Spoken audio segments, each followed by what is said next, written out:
Hello and welcome. So we are starting a new series, Ask an Expert. सवाल आपके, जवाब experts के regarding your careers. In this series, our first guest is Miss Kriti Shroff, who is a career counselor. More than 10,000 students she has counseled. कौन सा subject चुना जाए class 10th के बाद? ठीक, अभी रिजल्ट आए हैं, बहुत सारे बच्चे कंफ्यूज होंगे. मैं ये जानना चाहता हूँ, what is the right process of selecting the subject in class 11th?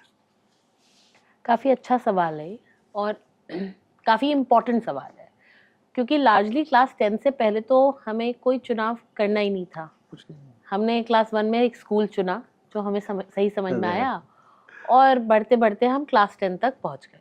अब क्लास 10 एक पहली ऐसी सीढ़ी आई है हमारे सामने जहां हमें 3 रास्ते दिखाई दे रहे हैं और उन 3 में से हमें एक पे जाना है ब्रॉडली.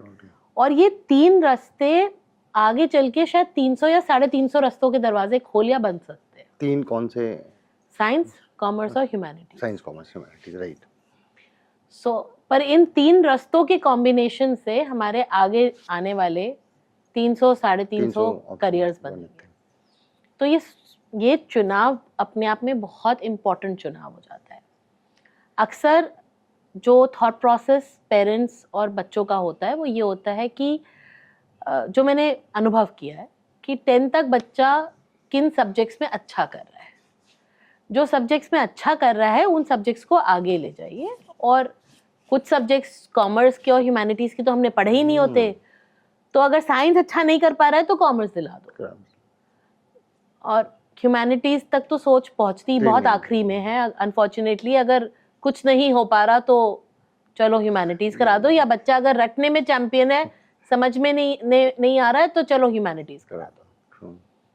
पर मुझे लगता है ये बहुत ही शॉर्ट लिव्ड अप्रोच है, क्योंकि इससे आप ये तो तय कर ले रहे हैं कि अगले 2 साल कैसे निकलेंगे, पर आपका करियर क्या बनेगा और वो कैसे निकलेगा उस पे आपने कोई सोच विचार नहीं डाला है.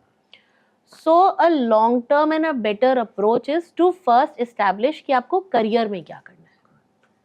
आप पहले ये समझने के लिए कोशिश करिए कि आपको करियर में क्या करना है, कहाँ जाना है, क्या बनना है, और फिर बैक ट्रैक करके देखिए कि जो मुझे करना है वो करने के लिए मेरे मैंडेटरी सब्जेक्ट्स 11th 12th में कौन से होने चाहिए और उनको आप चुनें.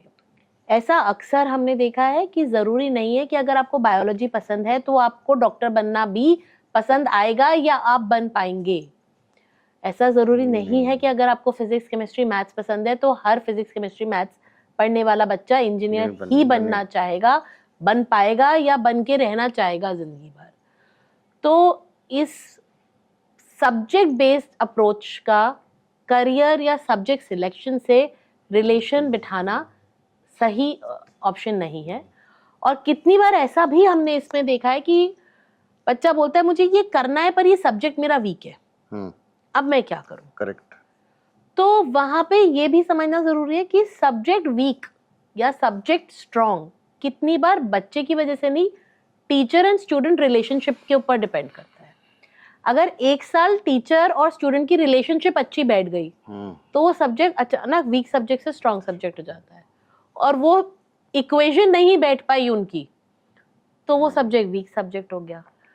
तो ऐसे केस में अगर वो सब्जेक्ट इंपॉर्टेंट है पर आपका वीक सब्जेक्ट है तो आप उसके लिए एक्स्ट्रा ट्यूशंस ले सकते हैं, एक्स्ट्रा क्लासेस ले सकते हैं, सेल्फ लर्निंग कर सकते हैं, पर उसको छोड़ देना शायद सही उपाय नहीं है. एंड एक और गलत अप्रोच है कि पर्टिकुलर कॉम्बिनेशन में ज़्यादा अच्छे करियर हैं, पर्टिकुलर कॉम्बिनेशन में नहीं है. जैसे फॉर एग्जांपल अगर मैं पीसीएम ले रहा हूँ तो पेरेंट्स बोलते हैं बेटा 10th तक 12th तक पीसीएम ले लो, तुम इंजीनियर नहीं बनना बट पीसीएम ले लो, ज़्यादा करियर ऑप्शन खुले रहेंगे. तो ये ऑप्शंस करियर के ऑप्शंस हैं. मतलब ना हमने वो कास्ट सिस्टम बना दिया है, पीसीएम, पीसीबी, कॉमर्स, ह्यूमैनिटीज, एक ऑर्डर दे रखा है. और मैं बिल्कुल सही आप बोल रहे हैं. और इसमें मैं आपको एक मजे की बात बताऊं कि एक पीसीएम के बच्चे और एक कॉमर्स के बच्चे में खाली एक ही करियर है जो उसका एक्स्ट्रा है पीसीएम वाले के पास है, वो है इंजीनियरिंग. ओके. इंजीनियरिंग छोड़कर एज फार एज कॉमर्स के बच्चे ने मैथ्स ली हुई है. ऐसा कोई भी और करियर नहीं है जो इंजीनियर साइंस वाला कर सकता है और कॉमर्स वाला नहीं कर सकता. पर आज भी सोच हमारी ये है कि पीसीएम वाले के सारे दरवाजे खुले और कॉमर्स वाले के ज्यादातर दरवाजे I think course, I should, the right word is course, career नहीं होना कि हम पीसीएम वाले और बहुत सारे कोर्स कर सकते हैं, बहुत सारे करियर में जा सकते हैं, पर कॉमर्स वाले नहीं जा सकते। बट फैक्ट ये है कि इंजीनियरिंग छोड़कर कॉमर्स का बच्चा जिसने मैथ्स ली हुई है कॉमर्स के साथ, वो सारे उन करियर्स में जा सकता है जो, या कोर्सेज में जा सकता है जिसमें पीसीएम का बच्चा जा सकता है अपार्ट फ्रॉम इंजीनियरिंग। तो अगर बच्चे ने ये एस्टैब्लिश कर लिया कि इंजीनियरिंग नहीं करनी है, तो पीसीएम और कॉमर्स विद मैथ्स वाले बच्चे के सारे ऑप्शन सेम हैं। मैं क्यों पढूं फिजिक्स केमिस्ट्री एक्स्ट्रा? बिल्कुल। Correct. And what mistakes students do और parents do while choosing a subject? ये तो आपने प्रोसेस बताया, कुछ गलतियां होती हैं जो वो ना करें। गलतियां अक्सर इसी बात की होती हैं कि हम एक सेफ रास्ता चूज करना चाहते हैं। हम अक्सर ये वो चूज करना चाहते हैं जो हमें समझ में आता है, जो हमने अनुभव किया हुआ है। हम इंजीनियर रहे हैं, हम लॉयर रहे हैं, हम चार्टर्ड अकाउंटेंट रहे हैं, तो हमें वो रास्ता सेफ लगता है क्योंकि हमको पता है उसका कैसे जाना है। हम अक्सर नजरअंदाज कर देते हैं बच्चे को। और करियर तो बच्चे का है, जिंदगी तो बच्चे की है। तो वो एक देखने में एक छोटी गलती है, पर वो लाइफ इम्पैक्टिंग मेजर्स रख सकती है। Correct. Thanks a lot. I think the right approach, what you said, is first choose a career, then course, and then Absolutely. First career, then course, and then subject, college. and then college. Correct. Thank you so much. I think this will help. है बहुत छोटा सा सवाल, but जैसा आपने बताया कि ये सिर्फ 2 साल को इम्पैक्ट नहीं कर रहा है, ये आगे चल के आपके पूरे करियर को इम्पैक्ट करने वाला है। और पहला डिसीजन अगर सही हो तो बाकी के फैसले ऑटोमेटिकली बहुत चांसेस हैं कि वो बेटर हो जाते हैं। बिल्कुल, well begun is half done. और अक्सर हमने देखा है कि कभी-कभी ऐसा होता है कि हमने 12th में पहुंच गए सब्जेक्ट लेकर, और फिर हमने जब चुनाव करा कि अच्छा मेरे को यूनिवर्सिटी या कॉलेज में ये प्रोग्राम में जाना है, तो हम उसके लिए एलिजिबल ही नहीं है। मैं आपको एक छोटा सा एग्जांपल दूंगी। बहुत से बच्चों को लगता है कि कंप्यूटर्स की पढ़ाई में जाने के लिए कंप्यूटर सब्जेक्ट होना बहुत जरूरी है।